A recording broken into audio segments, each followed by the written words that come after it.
The clock on the wall read 6:47 p.m. when Tommy wiped the grease off his hands for what he hoped was the last time that day. His back ached from being hunched under cars since 7 that morning, and all he wanted was to grab some food and crash on his couch. But working at Bradley's auto repair meant the day wasn't over until his boss said it was over.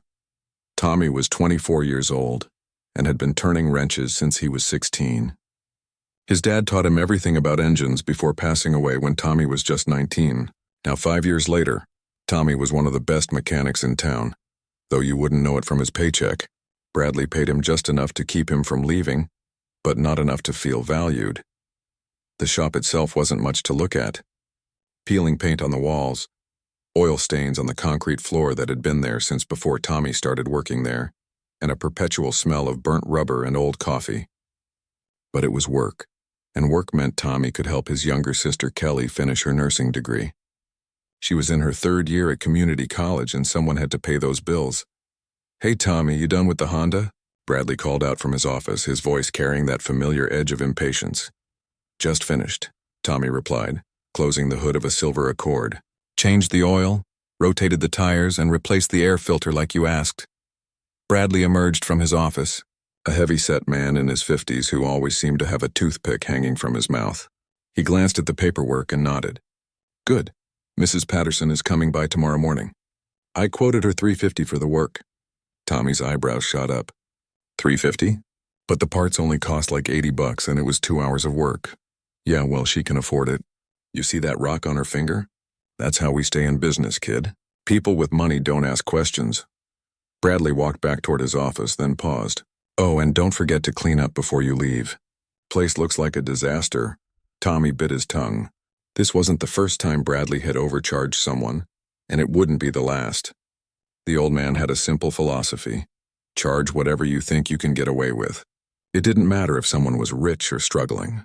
If they were desperate enough to need their car fixed, Bradley saw dollar signs. It bothered Tommy more than he liked to admit. His dad always said a mechanic's reputation was built on honesty, not on how much you could squeeze out of people. But Tommy needed this job.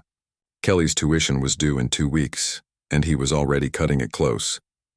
He was sweeping the garage floor when he heard the unmistakable sound of a dying engine pulling into the lot. The vehicle coughed and sputtered, accompanied by a thin trail of white smoke. Tommy looked up to see an old sedan, maybe from the late 90s, limping toward the bay.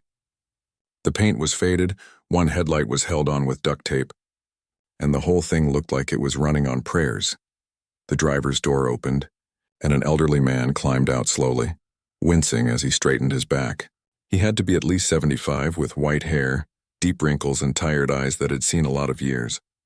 His clothes were clean but worn, the kind of outfit someone wears when they take care of what they have because they can't afford to replace it. "You still open?" the old man asked, his voice hopeful but uncertain. Before Tommy could answer, Bradley came out of the office, drawn by the sound of a potential customer. He looked at the old sedan and then at the elderly man, and Tommy could practically see the calculations running through his boss's mind. "Depends on what you need," Bradley said, crossing his arms. "We were about to close, but I suppose we could take a look. What's the problem?" The old man, who introduced himself as Mr. Peterson, explained that he was driving to Ohio to see his daughter. She just had surgery, and he wanted to be there to help her through recovery, but the car started overheating about 20 miles back and now it was barely running. "I know it doesn't look like much," Mr. Peterson said, patting the hood of his car like it was an old friend, "but she's gotten me everywhere I needed to go for the last 15 years. I just need her to make it one more trip." Tommy popped the hood and immediately saw the problem. The water pump was leaking badly, and when he checked the brakes, he found the pads were worn down to almost nothing. This car wasn't just sick. It was dangerous. "Well," Bradley said, leaning in to look at what Tommy had found, "you've got a bad water pump and you need new brake pads. I'd say we're looking at about $800 to fix it properly. Maybe more depending on what else we find." Tommy's jaw nearly dropped. $800? The parts would cost maybe $200, and it was 4 hours of work at most. He opened his mouth to say something, but Bradley shot him a warning glare. Mr. Peterson's face fell. He pulled out his wallet with shaking hands and opened it. Inside were 3 $20 bills and a few ones. $63 total. I don't have that much, Mr. Peterson said quietly. I've got $60 here. And maybe I could call my daughter, see if she could send something. But she just had surgery and the medical bills. His voice trailed off. Well then, I'm afraid I can't help you, Bradley said flatly. I run a business, not a charity. I've got bills to pay too, you know. Please, Mr. Peterson said. Maybe we could work something out. I could pay you back over time or maybe just fix the worst of it so I can make it to Ohio. Bradley shook his head. Can't do it. I've been burned too many times by people promising to pay later. Tell you what, there's a tow company about 5 miles up the road. They can haul this thing out of here before it leaks oil all over my lot. Tommy watched as the color drained from Mr. Peterson's face. The old man looked at his car, then at his wallet, then back at his car. His hands were trembling now, and Tommy couldn't tell if it was from age or emotion. What Bradley and Tommy didn't know was that they weren't the only ones watching this scene unfold. In the small waiting area near the front of the shop, a man in an expensive suit sat on the worn plastic chairs pretending to scroll through his phone.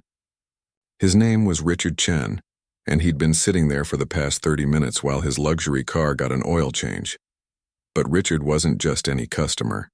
He was the CEO of AutoNation Elite, one of the largest automotive corporations in the country. And he wasn't at Bradley's auto repair by accident. He'd been visiting shops across the state, going undercover to see how they operated, how they treated customers, and whether any would be worth acquiring for his company's expansion. So far, he'd seen a lot of mediocre shops with mediocre service, but something about this interaction had caught his attention. He watched the young mechanic's face as the boss turned away the elderly man. He saw something there: conflict, anger, compassion. Richard Chen had built his empire on reading people, and right now, he was very interested in what would happen next. Tommy stood there watching Mr. Peterson slowly walk back to his broken-down car. The old man's shoulders were slumped, and he moved like someone carrying the weight of the world. Every step seemed harder than the last. When he reached his car, he just stood there for a moment with his hand on the door handle, staring at nothing.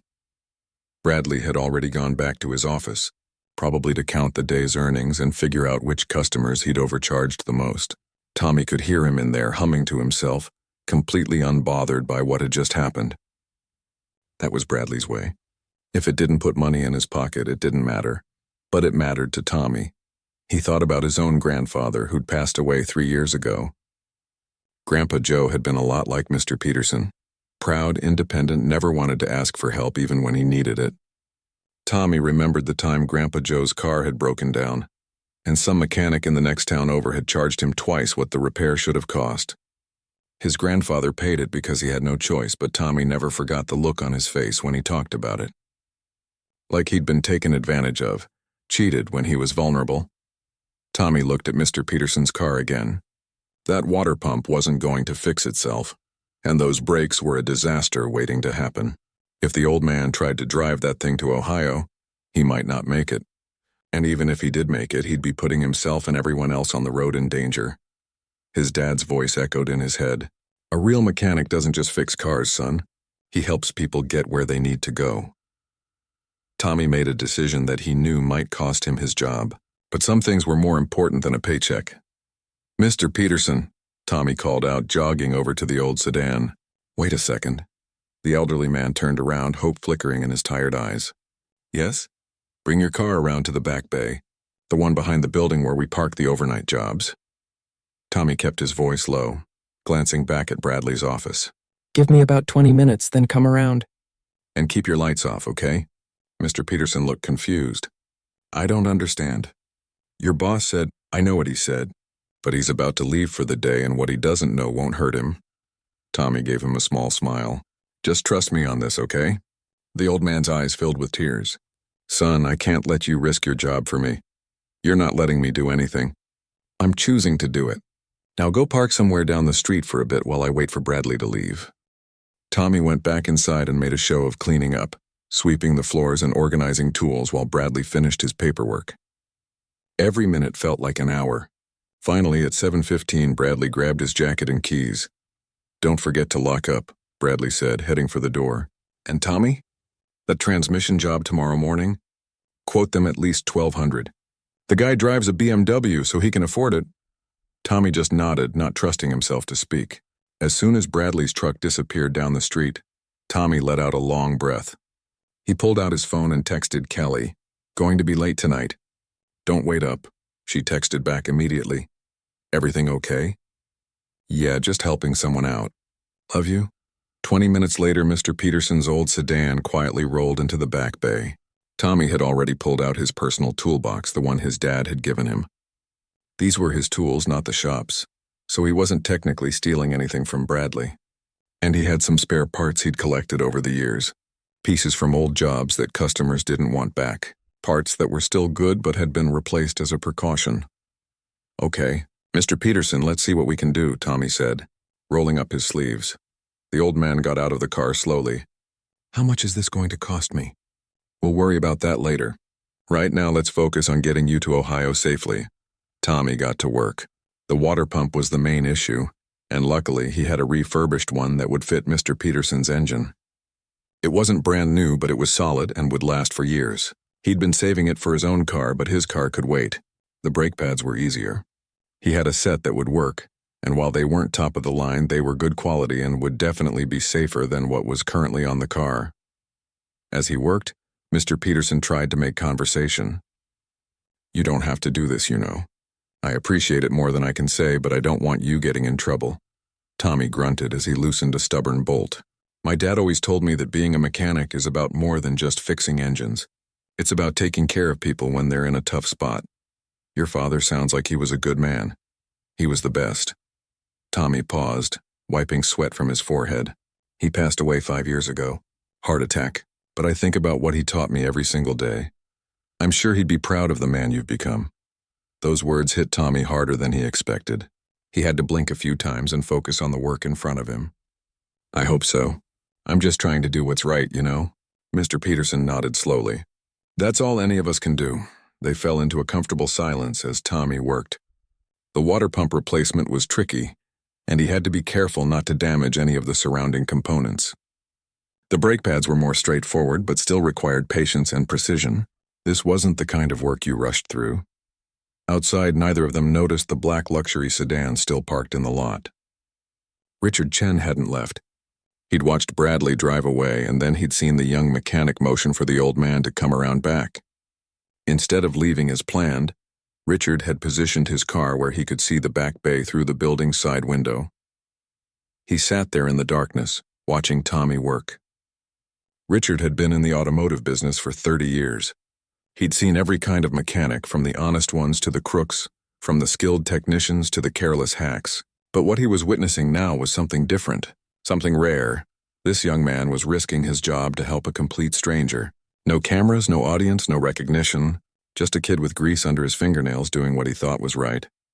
Richard pulled out his phone and started taking notes.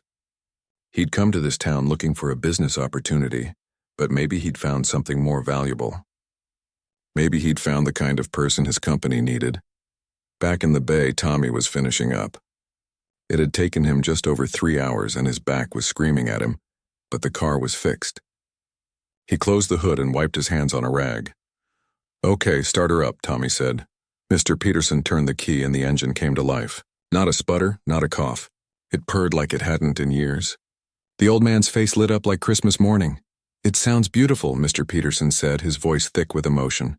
"How much do I owe you?" Tommy shook his head. "You don't owe me anything. Now hold on. Mr. Peterson, you've got $60 in your wallet, and you need that for gas and food to get to Ohio. Your daughter needs you, and you need to get there safely. That's payment enough for me."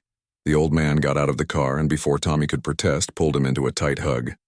His shoulders shook and Tommy realized he was crying. "God bless you, son," Mr. Peterson whispered.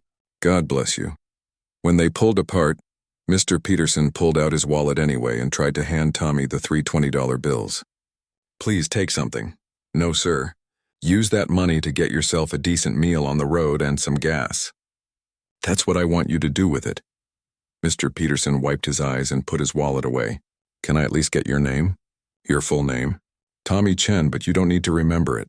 "Oh, I'll remember it," Mr. Peterson said firmly. "Tommy Chen, the young man who restored my faith in people." He shook Tommy's hand one more time. "The world needs more people like you, and I promise you kindness like this doesn't go unrewarded. You wait and see." Tommy helped him back into his car and watched as the old sedan, now running smoothly, pulled out of the bay and onto the street. Mr. Peterson waved one last time before disappearing into the night. Tommy stood there for a moment, feeling exhausted but somehow lighter than he had in months.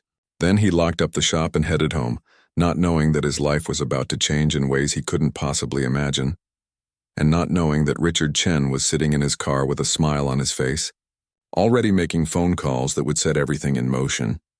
Tommy walked into the shop the next morning feeling pretty good about himself. Sure, he was exhausted from staying late and his muscles ached from all that work, but helping Mr. Peterson had been worth it. He'd slept well for the first time in weeks. No guilt weighing on his conscience about overcharging people or watching his boss take advantage of customers.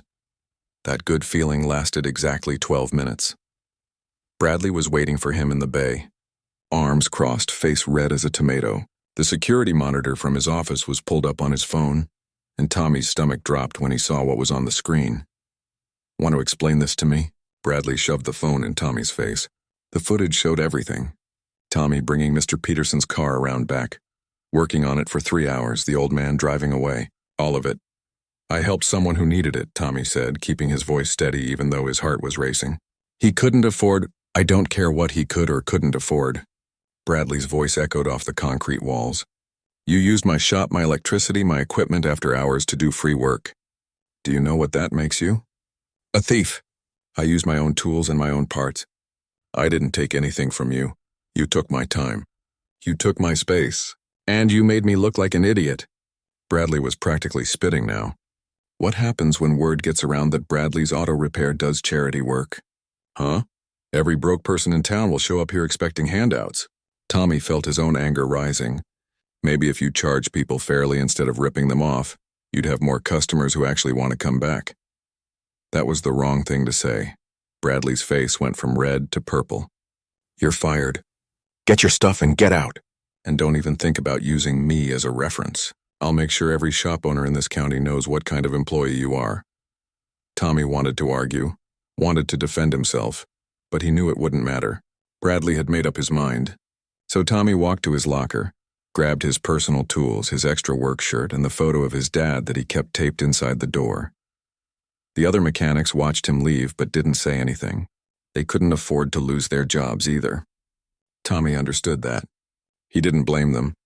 But as he walked past Bradley's office, his now former boss couldn't resist one last jab. "You're too soft for this business, Chen. You'll never make it as a mechanic if you keep giving away free work to every sad story that walks through that door. Good luck finding another job with the reputation I'm about to give you." Tommy drove home in silence, his mind racing. He had about $800 in his savings account. Kelly's tuition payment was $1,400 due in exactly 13 days. He'd been planning to make up the difference from his next 2 paychecks, but now there wouldn't be any paychecks. When he got home, Kelly was at the kitchen table studying for her nursing exam. She looked up when he walked in at 10 in the morning, immediately knowing something was wrong. "What happened?" she asked. Tommy told her everything. The whole story spilled out. Mr. Peterson, the car, staying late, getting fired. When he finished, he expected her to be upset, maybe even angry that he'd risked their financial security for a stranger. Instead, she got up and hugged him tight. "Dad would have done the same thing," she said softly. "You did the right thing, Tommy. The right thing doesn't pay your tuition. Then I'll take a semester off. I'll get a job, help you get back on your feet, and then—" "Absolutely not." Tommy pulled back to look at her. "You're not dropping out. You're 3 semesters away from graduating. We'll figure something out." But figuring something out proved harder than Tommy expected. He spent the next week applying to every auto shop, every mechanic position, every garage within 50 miles. Some places never called back. Others brought him in for interviews that went nowhere. The worst part was he started hearing whispers. Bradley had been true to his word. He'd called around to other shop owners, telling them that Tommy was unreliable, that he did unauthorized work, that he couldn't be trusted. The story got twisted with each telling until Tommy sounded like some kind of criminal instead of someone who'd just tried to help an elderly man. By the end of the week, Tommy had to face reality. He wasn't going to find another mechanic job in this town, maybe not in this whole county. So he did what he had to do. He took a night shift position at a warehouse loading trucks from midnight to 8 in the morning. The pay was terrible, but it was something. During the day, he slept for a few hours, then spent his afternoons putting up flyers around town offering cheap car repairs from his tiny garage at home, $5 oil changes, $10 brake pad replacements, whatever people could afford. It wasn't much, but every little bit helped. Kelly tried to hide it, but Tommy could see the worry in her eyes. She started eating smaller portions at dinner, claiming she wasn't hungry. She stopped buying new notebooks and started writing on the backs of old assignments. She never complained, but Tommy knew she was scared. He was scared too, though he'd never admit it. One night, after a particularly brutal shift at the warehouse, Tommy came home to find Kelly crying at the kitchen table. The tuition bill was spread out in front of her, and she had her phone in her hand. "I'm calling the school tomorrow," she said, wiping her eyes. "I'm going to tell them I need to take a leave of absence." "Kelly, no." "Tommy, look at you. You're exhausted. You're working yourself to death, and we still don't have enough money. I can't watch you destroy yourself for me. I just can't." They argued for an hour, both of them crying, both of them stubborn. Finally, they agreed to wait a few more days before making any decisions. But Tommy knew time was running out. The next afternoon, Tommy was in his garage trying to fix a neighbor's lawnmower when his phone rang. Unknown number. He almost didn't answer, figuring it was a spam call, but something made him pick up. "Hello? Is this Tommy Chen?" A woman's voice, professional, polite. "Yeah, that's me. Mr. Chen, my name is Patricia, and I'm calling from AutoNation Elite Corporate Office. We'd like to invite you for an interview regarding a specialty position in our automotive division. Would you be available to come to our downtown headquarters tomorrow at 2 p.m.? Tommy almost laughed. This had to be a scam. Companies like AutoNation Elite didn't just call random unemployed mechanics out of the blue. "Is this a joke?" he asked. "I assure you, Mr. Chen, this is completely legitimate. We've been reviewing candidates for a new position, and your name came to our attention. We'd very much like to speak with you." "How did you even get my number?" "That will be explained during the interview. Are you available tomorrow at 2? Tommy looked around his cramped garage at the broken lawnmower, at his greasy hands and worn-out work boots. What did he have to lose? "Yeah," he said. "I'll be there." "Excellent. Please dress business casual and bring a form of identification. Someone will meet you in the lobby. We look forward to seeing you, Mr. Chen." She hung up before Tommy could ask any more questions. He stood there holding his phone, completely confused. Business casual? He didn't even own a tie. And AutoNation Elite? That was one of the biggest automotive companies in the country. Why would they want to talk to him? Kelly came home from class an hour later and found Tommy ironing his only button-up shirt, the one he wore to funerals and job interviews. "What's going on?" she asked. "I have no idea," Tommy said honestly, "but I've got an interview tomorrow with some big company downtown. It's probably nothing, maybe some kind of mistake, but I'm going to go anyway." "Which company?" "AutoNation Elite." Kelly's eyes went wide. "Tommy, that's huge. That's like one of the biggest automotive companies in the world." "Yeah, which is why I think someone got their wires crossed. They're probably looking for an engineer or something, and they accidentally called me." He held up his shirt, checking for wrinkles. "But like I said, what have I got to lose?" That night, Tommy barely slept. He kept thinking about the phone call, trying to figure out what it could possibly mean. At one point, he wondered if maybe Bradley had set him up somehow, if this was some elaborate prank to humiliate him further. But another part of him, the part that sounded like his dad, whispered that maybe, just maybe, something good was about to happen. The next morning, Tommy put on his freshly ironed shirt, his least worn pair of jeans, and the shoes he usually saved for special occasions. He looked at himself in the mirror and barely recognized the nervous guy staring back.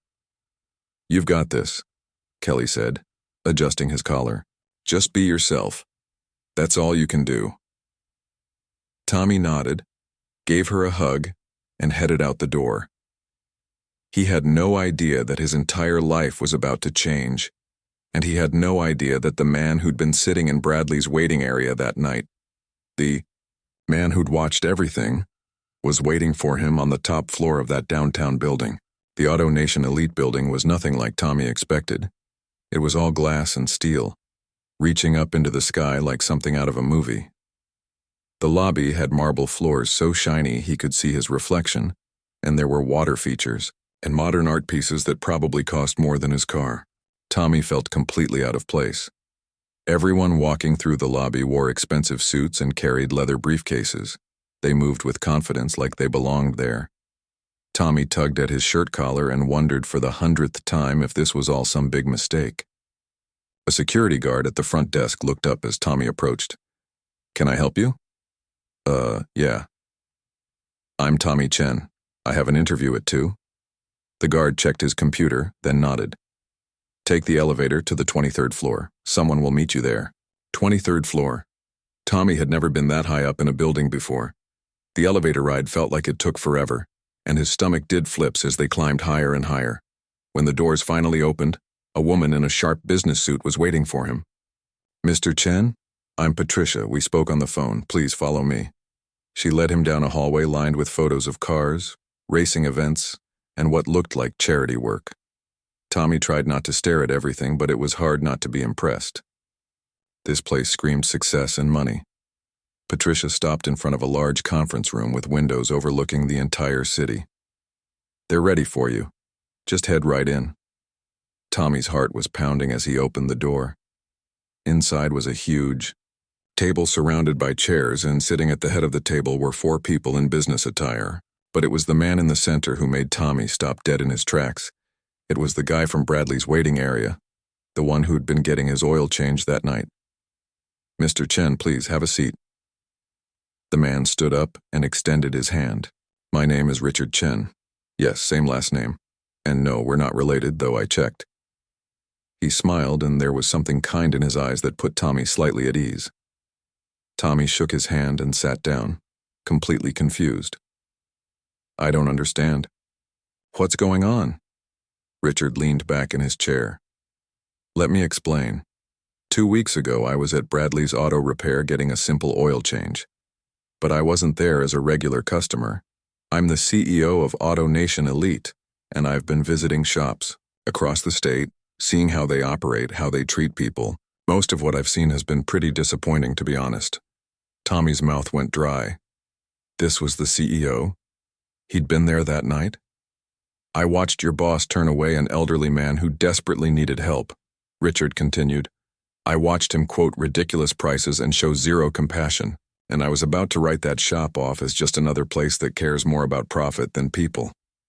Richard pulled out his phone and turned it toward Tommy. On the screen was security footage. Tommy recognized it immediately. It was him, working on Mr. Peterson's car in the back bay. But then I saw something that changed everything. I saw a young mechanic risk his job to help a complete stranger. No cameras he knew about, no audience, no expectation of reward. Just someone doing what was right because it was right. Tommy didn't know what to say. His mind was racing, trying to process what he was hearing. One of the other executives, a woman with gray hair and kind eyes, spoke up. "After that night, we did our research on you, Mr. Chen. We spoke to your former co-workers. We talked to customers you've helped over the years. We even tracked down your sister's college and learned about the sacrifices you've been making for her education. You talked to Kelly?" Tommy felt a flash of panic. "Is she okay? Did I do something wrong?" "Your sister is fine," Richard assured him. "And no, you did nothing wrong. Quite the opposite. Everything we learned about you confirmed what I saw that night. You're exactly the kind of person we've been looking for." Another executive, a younger man with glasses, opened a folder. "Auto Nation Elite is launching a new division. We're calling it Integrity Auto Centers. The concept is simple. Provide excellent automotive service with transparent pricing and a focus on helping communities, not just taking their money. We've been searching for months for the right person to lead our first location," Richard said. "We need someone who understands cars, obviously, but more importantly, someone who understands people. Someone who has integrity built into their DNA, not just listed on a resume." Tommy's head was spinning. "Wait, are you offering me a job?" "Not just a job," Richard said, leaning forward. "We want you to be the general manager of our first Integrity Auto Center. We're opening it in your hometown. You'd be running the entire operation. But I'm just a mechanic. I don't have any management experience. I've never run anything. You have something more valuable than experience, the woman with gray hair said. You have character. Everything else we can teach you. But character? That's something you either have or you don't. And you have it in spades. Richard slid a folder across the table to Tommy. Take a look. Tommy opened it with shaking hands. Inside was a job offer letter. When he saw the salary number, he had to read it 3 times to make sure he wasn't hallucinating. It was more than double what Bradley had been paying him. There were health benefits, retirement plans, and something called an education assistance program. What's this education part? Tommy asked. We believe in investing in our employees and their families, Richard explained. If you accept this position, we'll cover your sister's remaining tuition, full ride. She can focus on becoming a nurse without worrying about the money. Tommy's eyes started burning. He blinked hard, trying to keep it together, but a few tears escaped anyway. I'm sorry, this doesn't feel real. It's real, Richard said gently. But there's more. Look at the next page. Tommy turned the page and saw architectural drawings. A brand new auto shop, modern and clean with state-of-the-art equipment. The sign out front read Integrity Auto Center. This is going to be built? Tommy asked. It's already under construction. We broke ground 3 days ago. It'll be ready in 6 months. In the meantime, we'd want you here at headquarters, training with our team, learning the business side of things, developing the policies and procedures for how Integrity Auto Centers will operate. The younger executive spoke up. We're not just hiring you to follow our rules, Mr. Chen. We're hiring you to help us create something new. Your values, your approach to customer service, your belief in doing right by people, that's what we want to build this division around. Tommy looked around the table at these successful, powerful people, and he couldn't understand why they were looking at him like he was the important one. Why me? He asked quietly. There have to be hundreds of mechanics out there with more experience, more qualifications. Richard stood up and walked to the window, looking out at the city. When I was starting out in this business, I was about your age. I worked for a guy who taught me that the only thing that matters is the bottom line. Make money, whatever it takes. For years, I believed that. I built this company on that philosophy. He turned back to Tommy. But somewhere along the way, I realized I'd lost something important. I'd forgotten why I fell in love with cars in the first place. It wasn't about money. It was about helping people get where they need to go, about being someone they could trust. When I saw you help Mr. Peterson, I saw who I used to be before I got lost in spreadsheets and profit margins, and I saw who I want this company to become again. Richard came back to the table and sat down. So yes, there are probably hundreds of mechanics with more experience, but there's only one Tommy Chen who worked 3 hours after his shift ended, using his own parts, risking his own job, to help an old man get to his daughter. The room was quiet for a moment. Tommy looked down at the folder again, at the numbers that would change his life, at his sister's future secured, at the drawing of a shop that would bear his values. Can I ask you something? Tommy said. Anything. Did you have anything to do with me getting fired? Richard shook his head. No, that was all Bradley. Though I'll admit when I found out I moved our timeline up. I'd been planning to approach you in a few weeks, but when I heard you were struggling, I couldn't wait any longer. Tommy took a deep breath. His dad always said that when life gives you a door, you walk through it. Don't question it. Don't overthink it. Just have faith and walk through. Okay, Tommy said. I'm in. The room erupted in smiles. Richard came around the table and shook Tommy's hand again, this time holding it with both of his own. Welcome to AutoNation Elite, Tommy. I think we're going to do great things together. As Tommy left the building an hour later, paperwork signed and start date set for the following Monday, he stood on the sidewalk and looked up at the towering glass building. 2 weeks ago, he'd been a struggling mechanic at a rundown shop, living paycheck to paycheck. Now he was the general manager of something new, something important, something that could actually make a difference. He pulled out his phone and called Kelly. When she answered, he could barely get the words out. Kelly, sit down. I need to tell you something, and you're not going to believe it. 6 months felt like both forever and no time at all. Tommy spent his days at AutoNation Elite headquarters, learning everything he could about running a business. He studied customer service strategies, inventory management, employee training, and financial planning. It was overwhelming at first, like trying to drink water from a fire hose, but Richard and his team were patient with him. Kelly couldn't believe the change in her brother. He came home each night excited instead of exhausted, talking about ideas for the new shop, ways to help people, programs they could create. And the best part? She was finishing her nursing degree without the constant fear of dropping out. For the first time in years, both of them could breathe. The day Integrity Auto Center opened was bright and sunny, like even the weather wanted to celebrate. The building looked amazing. All glass windows and clean white walls with that sign out front that still made Tommy's chest tight every time he saw it.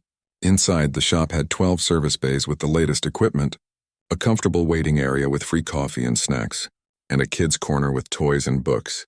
But what Tommy was most proud of was the board on the wall in the waiting area. It listed their prices for common services, clear as day, so customers knew exactly what to expect.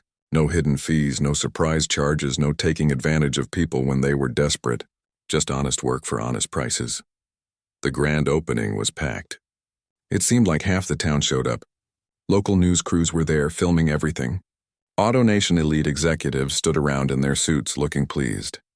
Kelly was there with her nursing school friends, beaming with pride. Even some of Tommy's old co-workers from Bradley's shop showed up, congratulating him and asking if he was hiring. Tommy was in the middle of giving a speech about what Integrity Auto Center stood for when he noticed someone at the back of the crowd. An elderly man with white hair, standing next to a younger woman and 2 kids. Mr. Peterson. Tommy's voice caught in his throat.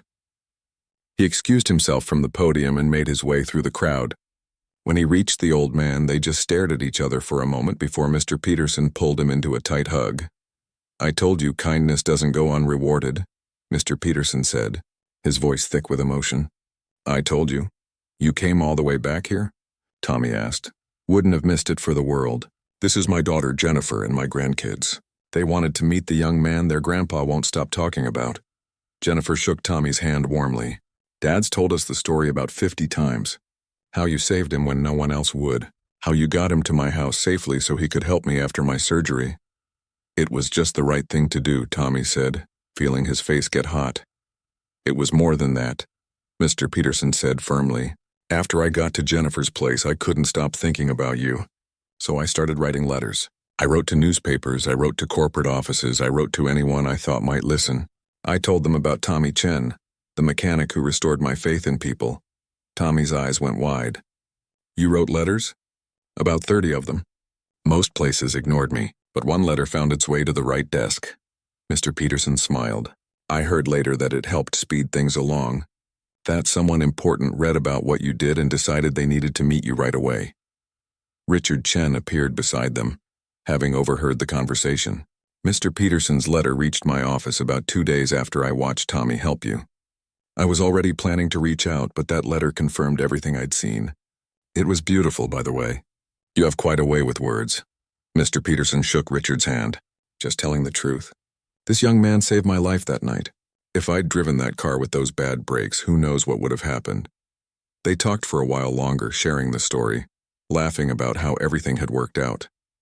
Tommy introduced Mr. Peterson and his family to Kelly, and the kids ran off to play in the kids' corner while the adults caught up.